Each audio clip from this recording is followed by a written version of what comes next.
We have some major breaking news. It has been announced that Jesse Love and Rich Schultz Racing have lost their disqualification appeal from Rockingham, and Sammy Smith is officially the winner from Rockingham.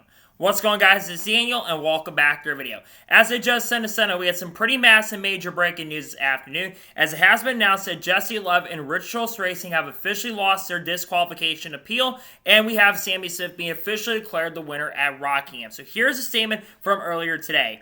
On Wednesday, the National Motorsports Appeal Panel upheld a disqualification penalty issued to the number 2 Rich Schultz Racing team after Saturday's NASCAR Xfinity Series race at Rockingham. Driver Jesse Love was first at a checkered flag, of course, at Rockingham, but during post-race inspection, his number 2 Chevrolet was found in violation of Section 14.14.2.1/5H in the NASCAR rulebook, which states spacers and pinions and angled shims must have single planar mating surfaces. All mating surfaces between the truck trailing arm and the U-bolt saddle must be in complete contact with each other. The 3-person panel ruling upholds the penalty, which relegates Love to 37th place finish and a singular point earned for the event instead of the 45 points he would have otherwise received. This also confirms that Sammy Smith is the winner of the race. It means that 3 of the 4 Junior Motorsports cars are locked in the playoffs. Sammy Smith, Connor Zilisch, and Justin Allgaier have all scored wins so far in the early portion here are locked in, and very likely Carson Quaffle will get in with the win before the end of the season.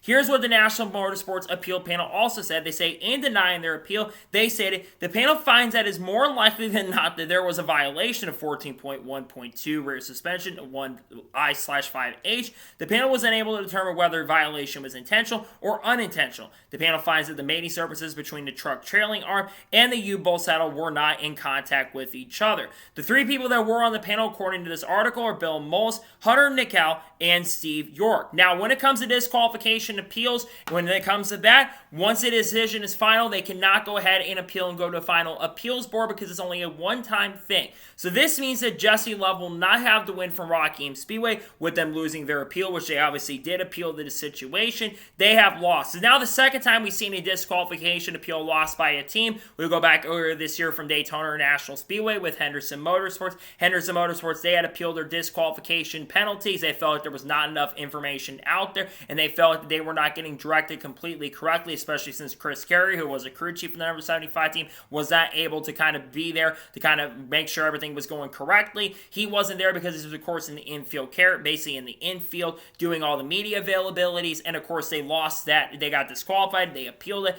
and they decided to go ahead and uphold the appeal. And now, more than likely not, cheating is interesting to me. It's interesting wording. They should just say it's final, and we feel that they were absolutely cheating in that situation. It feel bad for Jesse Love in this situation, right? Because Jesse Love, he obviously, of course, was the first one across the finish line. He's not the person that is, of course, working on the cars. He's not the one working on the car. He's the one just getting behind the wheel. But when you take a look at that number 2 car from the race at Rockingham, you kind of could tell that that car was going somewhat a little bit faster compared to other cars and was definitely making moves up on that outside. Now, was it from contact, perhaps? Was it from wear and tear? We're never going to know. But this is, like I said, the second disqualification appeal that happened, and of course they did lose that appeal. Now, what does it mean for Jesse Love? The good news for Jesse Love fans is that, hey, at least he's in the playoffs right now, because yes, he did lose a win from Rockingham, but he does have that win from Daytona, so he's in the playoffs currently at the moment right now. But this also is a big news for Sammy Smith as well. Like I mentioned a second ago, Sammy Smith is guaranteed in the playoffs with this win.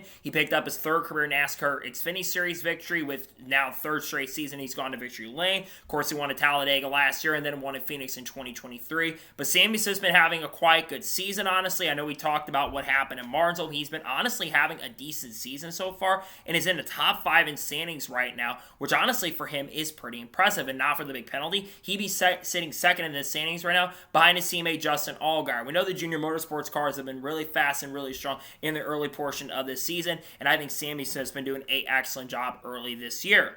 But as for this penalty for Jesse Love, again, I feel terrible for him because, again, he's not the one that works on the cars. It's the team that works on the car. The driver really has no say on what happens. It kind of used to be like that back in the day where a driver kind of had a little bit of a role in it. But a lot of people will say, well, didn't Noah Gragson, they win their appeal a couple years ago? This very similar situation happened with Junior Motorsports and Noah Gragson after they lost their Dash for Cash appeal, and basically they went and appealed that, and then of course they won their appeal and were able to get the Dash for Cash win. They didn't win the race, but they ended up winning the Dash for Cash and got all the money back that they had received. but we have to remember that they've changed the rules in regards to the appeals for stuff like this in the last couple of years. Of course, a big reason for that is what happened to Hendrick Motorsports back in 2023 when all 400 drivers were basically penalized for Louvergate. Kyle Larson, Chase Elliott, Alex Bowman, and William Byron were all penalized for Louvergate. And of course, they all appealed it, and they actually got their penalty rescinded in some way. They still had an increase in fines, but all their points pretty much were gone. And they basically came back that they had lost in that situation. There's been a lot that has changed, and NASCAR basically said they had to stay in the rule book.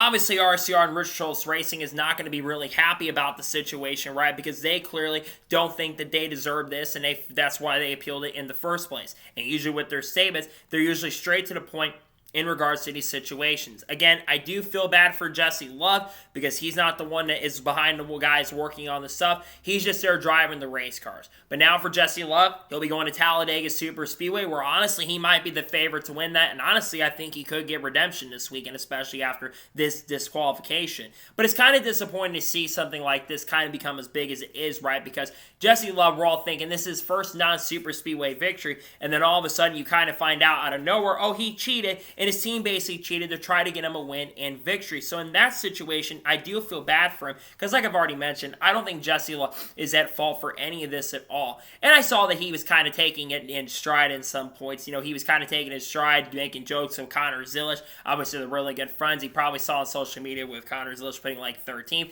and then 38th, and then Jesse Love saying, I hate you in a joking fashion. But I think Jesse Love will probably be able to handle this very, very well. I think Jesse is someone who has a lot of potential in this sport, and I think he's someone that could absolutely do big things in the sport long term, and I think he's one of the best prospects we have.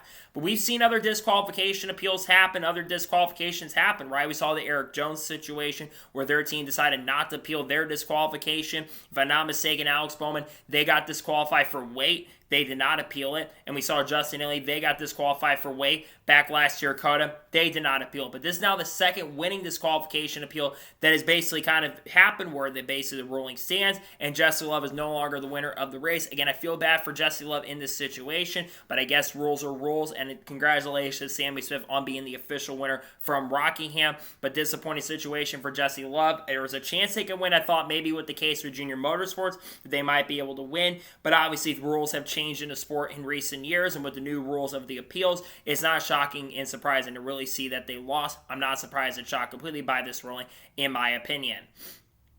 So, that is going to be today's short breaking news story on Jesse Love losing his disqualification appeal. I want to thank you guys for watching. Please subscribe to the channel, notifications on, so if I win a video, it does go live on my channel. Follow me Twitter, Facebook, and Instagram, and support me on Patreon as well. Let's go some more of that and comment your thoughts below on today's video. You think NASCAR made the right decision on this or not? Let me know your thoughts in the comments below. And what does this mean for the future for Jesse Love? Let me know your thoughts in the comments below.